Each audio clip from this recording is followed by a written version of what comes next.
Ladies and gentlemen, Jay Haft here. I'm going to do this episode on coal and mercury, Wisconsin. I posted on my page there about how I had a picture there of the power plant there in Columbia. Well, it's actually outside of Portage on Highway 16. Okay, ladies and gentlemen, these are my opinions, okay? What I've done is I've got a lot of this stuff off the internet. I'm kind of like putting it all together. And you can always go back onto the internet and check this out. As far as political stuff, like I stated before in some of my earlier videos, I'm what they call an independent, okay? I kind of don't really like the Republican or the Democratic Party for numerous reasons. But this isn't going to be political. This is about us. So how many coal plants are there in Wisconsin? These are questions that, would interest people. And then there's 7 of those, okay? According to Wisconsin Environment, Columbia is the second largest polluter. This is from 2020 study, okay? And then 2 of Wisconsin's top power plants would be in the top 10 in the country. So you got to figure that the one in Columbia. I live in Beaver Dam, Wisconsin, which is about 35, 40 miles. They claim that you can get a fallout up to 100 miles in certain instances, depending upon the weather, and the wind and stuff and which direction it was. So certain areas could get more rained on from these plants and others less. Columbia opened the Portage in 1975. Just a few stats for you. How old does an average coal miner live? They live to be 57 years old, which is, it's a tough life. Now I'm going to read some stuff from the Sierra Club. Okay. Yeah. The cost of Wisconsin's over-reliance on coal. Coal harms our health, pollutes our environments, and hurts our economy. Coal-fired power plants not only spew out toxic substances that inflict a devastating and immediate toll on local air and water quality, but they also release alarming amounts of carbon that will linger in the atmosphere for centuries and disrupt the delicate balance of our entire climatic system. Meaning these negative consequences transcend geographic and temporary boundaries and damage just about every part of our planet, especially our most vulnerable communities. Coal poisons everyone from miners who extract it to the neighbors adjacent to the coal-fired power plants and coal trains, all while costing more than most other sources of power. Coal harms our health. Over 1.2 million people, including nearby 350,000 children, live within 12 miles of a Wisconsin coal-fired power plant, meaning these residents are particularly vulnerable to the health dangers of burning coal. In fact, shutting down just a single coal plant prevents 38 heart attacks and 408 asthma attacks on average. That's just for that, the one area. Unfortunately, how the health hazards aren't just confined to immediately adjacent areas. Ultimately, near everyone is at risk. Coal-fired power plants generate massive amounts of air pollution. In fact, they release many of the 187 different hazardous air pollutants. Okay. Let's see. That lead to a variety of respiratory diseases. Perhaps most importantly, burning coal also emits fine particulate matter, PM2-5, which is especially detrimental to human health because it can filtrate deep into the lungs and increase the risk of asthma, heart attack, stroke, cancer, premature death. In fact, air pollution from coal-fired power plants leads to thousands of deaths every year in the United States, as well as a significant number of problems. Birth weight. Even in neighborhoods 30 miles away from the nearest plant to compound matters, according to the EPA, 40% of the power plants still don't have advanced equipment. Burning coal produces a mass of other toxic substances like heavy metals that end up in rivers, lakes, and groundwater, potentially contaminating food and drinking water sources. Mercury pollution stemming from coal burning is particularly problematic as coal-fired power plants produce 40% of the country's mercury pollution. Just one drop can contaminate an entire lake and make all the lake's fish hazardous to eat. Mercury is incredibly toxic. It harms nearly every major organ, including the kidneys, lungs, digestive system, immune system. It affects the brain, nervous system, especially those of young children. Developing fetuses are especially destructive and cause tremors, memory loss, hearing loss, speech problems, congenital defects, psychological problems, and permanent cognitive effects, including Minamata disease. Once coal is burned, a waste material, coal ash, remains left over. This byproduct is incredibly toxic, filled with carcinogens and heavy metals, and must be stored indefinitely in huge reservoirs of hazardous waste, some of them as large as 1,000 acres. But nearly all of these impoundments are limited or don't use the necessary safety precautions, meaning they fail to contain the coal ash and allow its toxic sludge to seep into groundwater or overflow into neighboring environments. 91% of the plant's contaminated groundwater, which is drinking water source for 67% of Wisconsinites. To learn more about the harms of coal ash, click here. This is on a Sierra Club. You can look this up, if you don't believe me, but I'm just trying to put this all together for you. Coal doesn't just magically appear at these coal-fired plants. It is mined, cleaned, and transported to them, and each of these stages generates pollution and harms human health, as well as coal mining is incredibly unsafe and unhealthy for miners, causing the pneumoconiosis. I don't know, pronounce that right, or black lung disease, and a significant portion of them among other illnesses like cancer. But coal mines harm the health of the nearby communities. Due to the plumes of coal dust these residents breathe on a daily basis, while thankfully there are no coal mines in Wisconsin, Wisconsin's residents suffer from similar problems. Trains delivering thousands of tons of coal arrive in Wisconsin each day, supplying the state's coal-fired power plants. And the coal is then stored in enormous uncovered piles in cars that release similar fumes of coal dust and shower local communities with toxic substances. Residents near the Oak Creek power plant in southwestern Wisconsin have been particularly hit hard by this airborne coal, describing how on windy days a black powder rains down in their homes and ultimately makes its way inside. It's not too hard to understand clear-cutting natural it is to pillage the earth for coal. I'm going to stay at that one. Other byproducts of coal and combustion also harm aquatic species. A substance in coal ash causes deformities in fish. Unfortunately, it bioaccumulates as well, meaning the birds that eat these fish also suffer adverse health effects, including emaciation, liver problems, and congenital defects.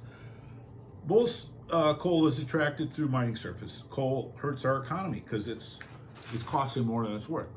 And they have an asthma thing here. So I want to go on here, and this is mercury, still a danger in the Great Lakes. This is from Michigan State University, which, borders Lake Michigan stuff. Mercury is one of the most persistent chemicals found in the Great Lakes. It gradually works its way up the food chains in a process called bioaccumulation. This means that mercury accumulates in greater quantities in predators at the top of the food chain, such as large fish and humans. Imagine a lake trout that contains mercury built up from all the smaller prey fish it has consumed over time, or the fishermen that eat several of these lake trout every month. Exposure to significant levels of mercury over time can lead to significant health consequences, including damage to the central nervous system, brain, heart, kidneys, immune system. Mercury is especially damaging to the still developing brains of fetus and children.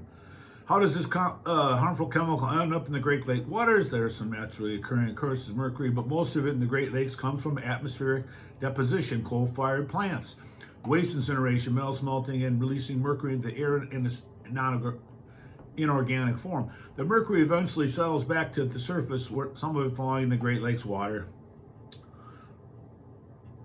Okay, so that kind of basically, I'm not going to read more of that, but basically, the mercury is everywhere. It's, it's in our food chain. I mean, it goes on the ground, it gets into the soil, it gets into the corn, the plants, the hay, whatever, the cows eat that, we eat that. It's just small amounts over a period of time, it does affect you, And I know a lot of people are against windmills and stuff like that, but you have to understand the politics of all this because, I'm not going to dabble too much in it, but where's the DNR in all this? That's why I can't understand. They should be all over the place. But see, the DNR has a secretary, okay, and they're appointed by the governor, okay. Then the governor receives campaign donations from various groups and stuff like that.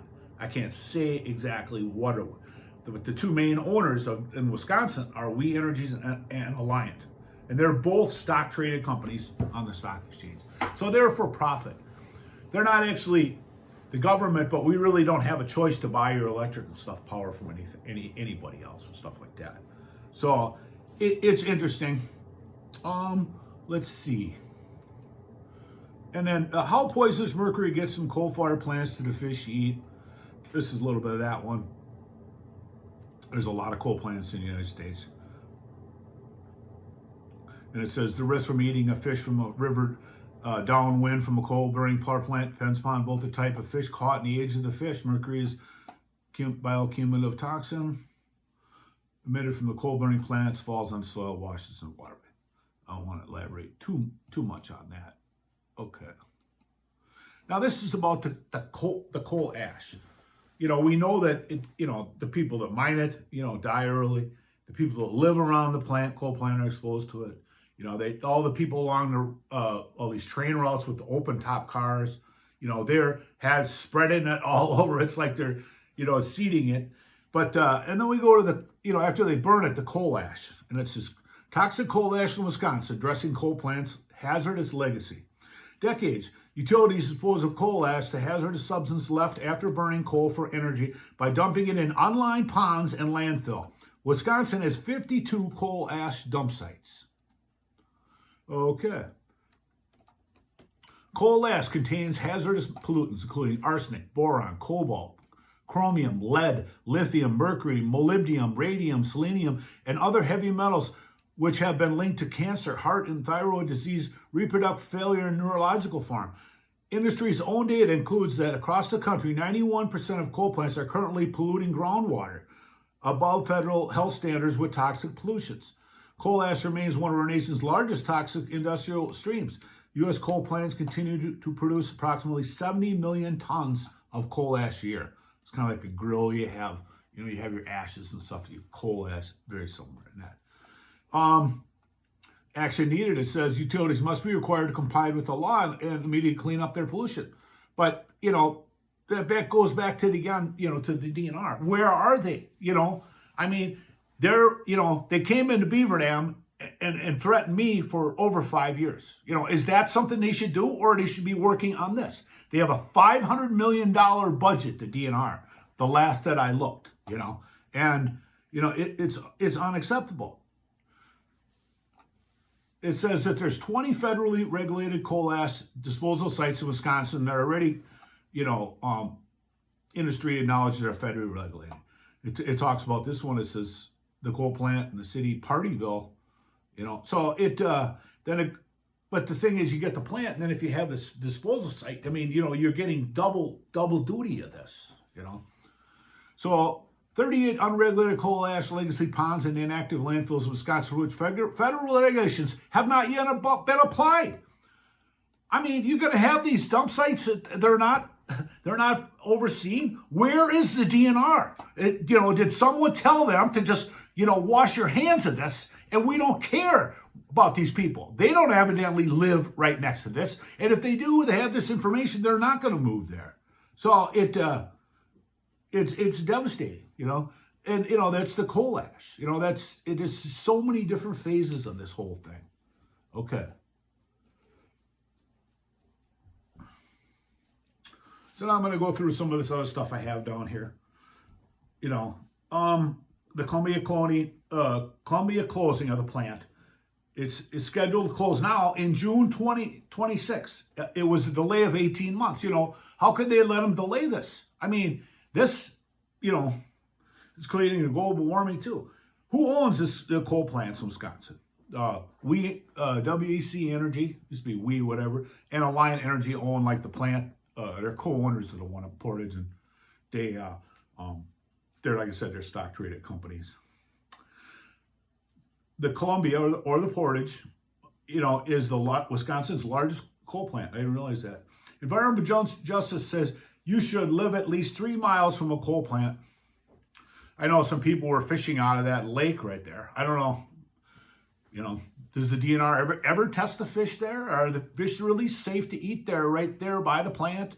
You know, I can't say, but this is the kind of stuff that the Wisconsin DNR should be doing. I mean, you know, what do we have them for?